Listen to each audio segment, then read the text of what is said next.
This YouTube channel does not promote any violent, harmful, or illegal activities. All content provided by this channel is meant for an educational purpose only.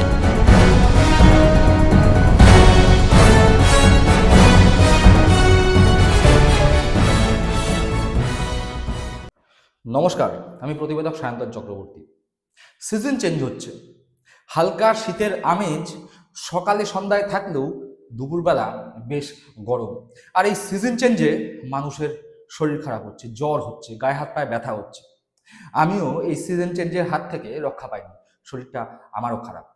আর একই সাথে পরিবেশের যখন season change হচ্ছে, বঙ্গ রাজনীতির অঙ্গনেও রাজনৈতিক যে পরিবেশ, সেই পরিবেশও চেঞ্জ হচ্ছে। কেন বলছি এ কথা?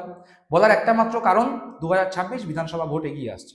একই সাথে রাজ্যসভায় বাংলা থেকে কারা যাবে সে নিয়েও তোলপাড়। যদিও তৃণমূল কংগ্রেস এই মুহূর্তে নিজেদের 4 জন প্রার্থীর নাম ঘোষণা করে দিয়েছে। কে? আইনজীবী মানেকা গুরুস্বামী, বাবুল সুপ্রিয়, কোয়েল মল্লিক এবং প্রাক্তন পুলিশ কর্তা রাজীব কুমার। অর্থাৎ তৃণমূল কংগ্রেস মোটামুটি এই 4 জনের নাম ঘোষণা করে দিয়ে বলেই দিয়েছে যে প্রায় এদের রাজ্যসভায় যাওয়া নিশ্চিত। কিন্তু বিজেপিও একজনকে এই বাংলা থেকে রাজ্যসভায় পাঠাতে পারবে। শ্রমিক ভট্টাচার্য যদিও রয়েছে, কিন্তু বিজেপি কার নাম প্রস্তাব করবে সে নিয়েই একটি বৈঠক, সেই বৈঠক হয়েছিল আলিপুরে। আসছি সে বিষয়। কিন্তু ওই যে প্রথমে বললাম, সিজন চেঞ্জ হচ্ছে, শরীর খারাপ, গা হাত পা ব্যথা, জ্বর ভাব। রাজনীতির সিজনও চেঞ্জ হচ্ছে, রাজনীতির আবহাওয়াও খেলা দেখাচ্ছে। আর সেই খেলার ফাঁদে পড়ে গেছে বিরোধী দলনেতা শুভেন্দু অধিকারীও হয়তো রাজনৈতিক জ্বরে আক্রান্ত। যেই রাজনৈতিক জ্বর তার কাছে এই মুহূর্তে খুব একটা ভালো ঠেকছে না। শুভেন্দু অধিকারী বিরোধী দলনেতা, সেই শুভেন্দু অধিকারী বিজেপির কোর কমিটির অন্যতম সদস্য। বিজেপির কোর কমিটি যখন কোনো বৈঠকে বসবে, সেই বৈঠকে বিরোধী দলনেতা হিসাবে শুভেন্দু অধিকারীর উপস্থিতি একেবারে গুরুত্বপূর্ণ।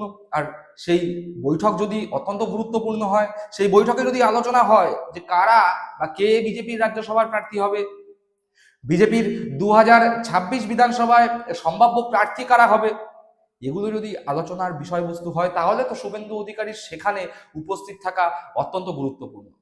বৈঠকের গুরুত্ব থাকলে শুভেন্দু অধিকারীর সেখানে উপস্থিতি বলা যায় একেবারে বাধ্যতামূলক। হয়েছেও তাই। আলিপুরের একটি বিশেষ জায়গায় গতকাল বিজেপির তাবর রাজ্য নেতৃত্বরা, কোর কমিটির সদস্যরা, কেন্দ্রীয় নেতৃত্বদের উপস্থিতিতে বিজেপির রাজ্যসভার সাংসদ পদে পদপ্রার্থী কে হবেন সেই নিয়ে যেমন আলোচনা হয়েছে, প্রাথমিকভাবে বিজেপির প্রার্থী তালিকা ঝাড়াই বাছাই নিয়ে বিভিন্ন সিদ্ধান্ত, এবং এই গুরুত্বপূর্ণ বৈঠকে অনুপস্থিত ছিলেন শুভেন্দু অধিকারী। ঠিক শুনছেন, এই অত্যন্ত গুরুত্বপূর্ণ বৈঠকে অনুপস্থিত ছিলেন শুভেন্দু অধিকারী। কিন্তু এই বৈঠকে ছিলেন কারা? শ্রমিক ভট্টাচার্য, রাজ্য সভাপতি, প্রাক্তন রাজ্য সভাপতি, কেন্দ্রীয় প্রতিমন্ত্রী সুকান্ত মজুমদার সহ বিজেপির রাজ্য স্তরের বিভিন্ন নামজাদা নেতারা এখানে উপস্থিত থাকলেও শুভেন্দু অধিকারীকে এই মিটিং এর বা বৈঠকের ধারে কাছে দেখা যায়নি। এমনকি কলকাতার আলিপুর সংলগ্ন এলাকাতেও শুভেন্দু অধিকারীর টিকিটি পর্যন্ত দেখা যায়নি। এবার আপনি শুভেন্দু অধিকারীকে পছন্দ করি অথবা না করি, এ কথা নিশ্চয়ই মানতে কোনো অসুবিধা নেই যে শ্রমিক হোক বা সুকান্ত, এদের থেকে রাজনৈতিক ধারে ভারে গুরুত্বে শুভেন্দু অধিকারী অনেক এগিয়ে। তাহলে বিজেপির অত্যন্ত গুরুত্বপূর্ণ একটি বৈঠক, সেই বৈঠকে শুভেন্দু অধিকারীর মতো তাবর নেতা, তার অনুপস্থিতি কিসের ইঙ্গিত দিচ্ছে? বা কেন অনুপস্থিত থাকলেন শুভেন্দু অধিকারী?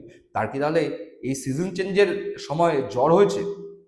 তার জ্বর হয়েছে বা শরীর খারাপ হয়েছে কিনা আমাদের জানা নেই, কিন্তু যে দুটি তথ্য উঠে আসছে বিজেপির অন্দরমহলে কান পাতলে, সেই দুটি তথ্য শুভেন্দু এবং বিজেপি দুজনের জন্য অস্বস্তিদায়ক।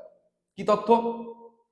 এই যে রাজ্যসভার পদপ্রার্থী নিয়ে আলাপ আলোচনা, যা গতকাল আলিপুরের একটি বিশেষ জায়গায় হয়েছে, যেখানে অনুপস্থিত ছিলেন শুভেন্দু অধিকারী, সেখানে শুভেন্দু অধিকারী উপস্থিত থাকতে চাননি। তার কারণ, রাজ্যসভায় প্রার্থী হিসাবে বিজেপি যাকে মনোনীত করছে, যা মোটামুটিভাবে স্থির, সেই স্থির আগে থেকেই করে রাখা কোনো এক ব্যক্তির নামের পাশে শিলমোহর দেওয়ার জন্য শুভেন্দু অধিকারীকে সেই সভায় যেতে হবে, এটা শুভেন্দু অধিকারী মেনে নিতে পারেনি। বলা হচ্ছে যে বিজেপির প্রতীকে রাজ্যসভায় কে যাবেন তা বিজেপির কেন্দ্রীয় নেতৃত্ব এবং রাজ্য নেতৃত্বরা ইতিমধ্যেই সিদ্ধান্ত নিয়ে ঠিক করে ফেলেছেন। শুধুমাত্র ওই কোর কমিটির একটি নিয়ম রক্ষার বৈঠকের জন্য শুভেন্দু অধিকারী সেখানে যেতে চাননি।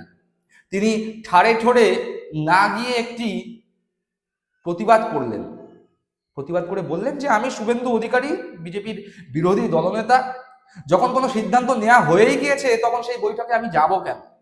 শুধুমাত্র তোমাদের ঠিক করে দেয়া নামটির পাশে শিলমোহর দেওয়ার জন্য আমি বৈঠকে যাবার মতো লোক নেই। এ তো গেল একটি কারণ যা কানাঘুষা শোনা যাচ্ছে, কিন্তু দ্বিতীয় কারণটি আরো গুরুত্বপূর্ণ। যেটা বলছিলাম যে বিজেপির যারা প্রার্থী 2026 বিধানসভা নির্বাচনে হবে, সেই সিদ্ধান্ত কোথায় হয়? সেই সিদ্ধান্ত এই বাংলার বুকে হয় না, সেই সিদ্ধান্ত হয় বিজেপির কেন্দ্রীয় দপ্তর দিল্লিতে। কিন্তু প্রস্তাব কোন বিধানসভায় কে প্রার্থী বা কারা কারা প্রার্থী হওয়ার মতো লোক রয়েছে, সেই প্রস্তাবনা বাংলা বিজেপির পক্ষ থেকে কেন্দ্রীয় বিজেপির কাছে যায়। এবার এই যে মিটিং, এই যে বৈঠক, যেই বৈঠককে অত্যন্ত গুরুত্বপূর্ণ বলা হচ্ছে এই কারণেই যে রাজ্যসভা তো ঠিক আছে, একজন যাবে, যে যাবে সে রাজ্যসভায় পৌঁছে যাবে, ছেড়ে দিন, কিন্তু 294টি বিধানসভা আসনে বিজেপি কাদের প্রার্থী করবে এই নিয়ে যখন ঝাড়াই বাছাই চলছে, বিভিন্ন সমীক্ষক সংস্থা কোনো কোনো ক্ষেত্রে 3টি নাম, কোনো কোনো ক্ষেত্রে 6টি নাম, কোনো কোনো ক্ষেত্রে কাদের একদম প্রার্থী করা যাবে না এইরকম নামের তালিকাও যেরকম পাঠিয়ে দিয়েছে, সেই নামের তালিকা নিয়ে ঝাড়াই বাছাই করবার জন্য এই বিশেষ বৈঠক। সেই বৈঠকে শুভেন্দু অধিকারী নেই। এবার কেন নেই এটিও একটি কারণ। সেখানে মোটামুটিভাবে শুভেন্দু ঘনিষ্ঠ বিজেপি এবং আদি বিজেপি বা শ্রমিক সুকান্ত ঘনিষ্ঠ বিজেপি, এই দুই লবির বিজেপি থেকে একটা কথাই বেরিয়ে আসছে, কানাঘুষো একটা কথাই বেরিয়ে আসছে বিজেপির দপ্তরের আশেপাশে, সে সল্টলেকের দপ্তর হোক কি মুরলীধর সেন লেনের দপ্তর হোক, সেখানে যদি আপনারা যান, সাধারণ মানুষ হিসাবে যান, আড্ডা মারতে যান, চা খেতে যান, সেখানে যাবেন, একটা কথা মোটামুটি ভাবে আভাস পেয়ে যাবেন। তার জন্য আপনাকে বিরাট বড় রাজনীতিবিদ হতে হবে না, রাজনীতি সচেতন যে বিরাট ভাবে হতে হবে তারও প্রয়োজন নেই, কিন্তু সেখানে বসবেন, সময় কাটাবেন, 1 ঘন্টা 2 ঘন্টা 3 ঘন্টা সময় কাটাবেন, একদম স্পষ্ট পেয়ে যাবেন যে ওই আদি বিজেপি আর শুভেন্দুপন্থী বিজেপি, শ্রমিকপন্থী বিজেপি আর শুভেন্দুপন্থী বিজেপি, এই দুই গোষ্ঠীর মধ্যে থেকে যেই তথ্য উঠে আসছে মোটামুটি ভাবে একই তথ্য। কি তথ্য? শুভেন্দু অধিকারী বুঝতে পেরেছেন যে বাংলা বিজেপির পক্ষ থেকে, অর্থাৎ এই শ্রমিক ভট্টাচার্যের নেতৃত্বে যেই কোর কমিটি রয়েছে বা রাজ্য কমিটি রয়েছে, সেই রাজ্য কমিটি যেই প্রার্থী তালিকা তৈরি করছেন, সেখানে দেখা যাচ্ছে যে বিজেপির আদি নেতাদের সংখ্যাধিক্য। বলাই বাহুল্য, দিলীপ ঘোষপন্থী বিভিন্ন নেতা সেই প্রার্থী তালিকায় স্থান পেয়েছে, যেখানে শুভেন্দু অধিকারী একদম স্পষ্টভাবে শুভেন্দু অধিকারীকে নাকি বুঝিয়ে দেয়া হচ্ছে, তুমি বিরোধী দলনেতা, পূর্ব মেদিনীপুর নিয়ে তোমার গর্ব, পূর্ব মেদিনীপুরে 16টি আসন আছে, এই 16টি আসনে আমরা বঙ্গ বিজেপির রাজ্য নেতৃত্বরা বিন্দু মাত্র নাক গলাবো না।